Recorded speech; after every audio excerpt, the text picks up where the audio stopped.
В этом видео мы поговорим о том, как создать свой бренд в интернете с абсолютного нуля и сделать на любимом деле хобби-бизнес. Первое, с чем вам нужно определиться, это со своим уникальным торговым предложением. Сделать аналитику рынка, выбрать 10 своих конкурентов, посмотреть, что предлагают они и в чем они сильные и слабые, так сказать, определить сильные и слабые стороны, и написать своих 5 эффективных маркетинговых составляющих.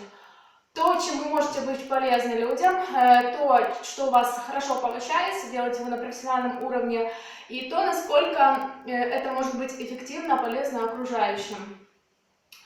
Также, что касается продвижения бренда в соцсетях, вам обязательно нужно создать свои сообщества ВКонтакте, в Фейсбуке, в Инстаграме, создать аккаунт в Перископе, делать постоянные видеотрансляции, записывать какие-то свои видеоролики о том, как вы можете там быть полезны в дизайне, в архитектуре, либо же в рекламе, либо в проведении каких-то мероприятий, праздников. Вот все эти составляющиеся моменты, они могут быть полезны, привлекать вашу целевую аудиторию и таким образом продвигать ваш бренд. Но это только маленькая часть всего, как сказать, большого составляющего.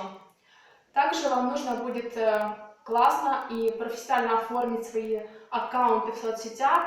То есть человек, который заходит к вам на страницу, он должен понимать, чем вы занимаетесь, что вы предлагаете, какие, например, у вас эффективные методики, или же какой классный, например, у вас дизайн, реклама.